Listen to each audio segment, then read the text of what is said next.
charisme, généralité. Avant de commencer, de présenter quelques généralités sur le charisme, il faut tout d'abord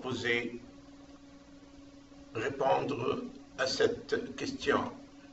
C'est quoi le charisme? Un peu d'histoire. Le terme charisme a été employé par les Grecs en théologie, et ce, pour mettre en relief toute qualité dite extraordinaire accordée par les dieux à un individu ou à un groupe d'individus. En 1912, les sociologues utilisent le terme pour désigner la domination par l'autorité d'un individu au sein d'un groupe religieux minoritaire. Et c'est là qu'est née la notion de secte. Si on a à définir le charisme, on peut dire que le charisme est la qualité d'une personne qui séduit, influence, fascine les autres par ses discours, ses attitudes, ses actions et bien sûr son tempérament. Autre notion sur le charisme, certaines personnes possèdent un très puissant charisme qui leur permet de fasciner, de troubler même, de neutraliser le jugement des autres et même, tout en les dirigeant aisément, de les manipuler. Et là, c'est le côté négatif du charisme.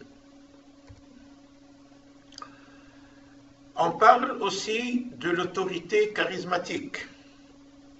L'autorité charismatique, c'est la capacité de diriger les autres en prenant l'ascendant sur eux au moyen de son charisme.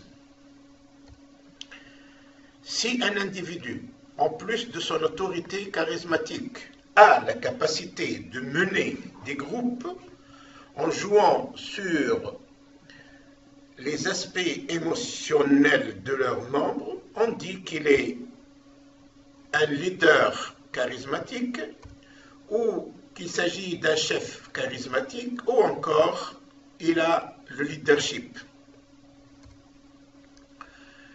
Le sociologue Max Weber considère que le charisme étant, je cite, la croyance en la qualité extraordinaire d'un personnage qui est, pour ainsi dire, doué de force ou de caractère, surnaturel ou surhumain, ou, tout au moins, en dehors de la vie quotidienne, ses forces ou ses caractères sont inaccessibles au commun des mortels, ou encore qui est considéré comme envoyé par Dieu ou comme un exemple.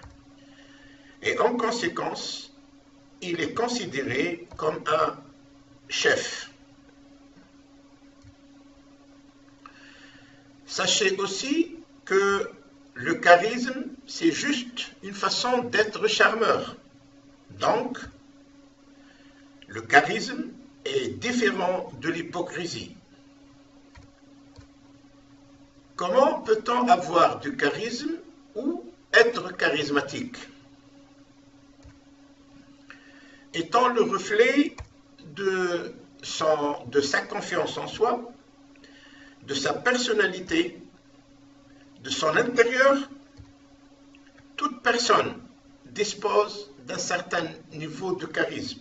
Bien sûr, ceux qui l'ont en tant que don naturellement acquis et qui le développent peuvent être plus charismatiques que ceux qui en disposent et le développent par le travail sur soi. Comme nous venons de le dire, tout individu dispose d'un certain niveau de charisme. Le charisme peut être un don qu'il faut quand même développer.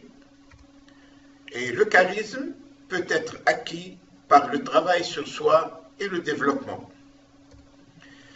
Dans les prochaines vidéos, nous allons essayer de détailler davantage l'acquisition et le développement du charisme.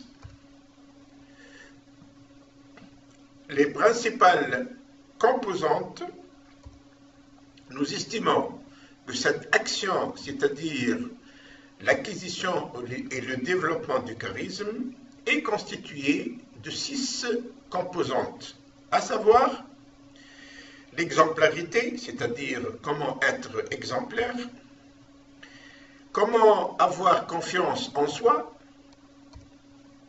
comment avoir un bon langage corporel, comment faire de ses interlocuteurs des gens spéciaux et uniques pour vous, comment faire de l'esprit et comment être passionnant et passionné. Donc, dans la prochaine vidéo, la V2/7, nous parlerons de la première composante, à savoir l'exemplarité.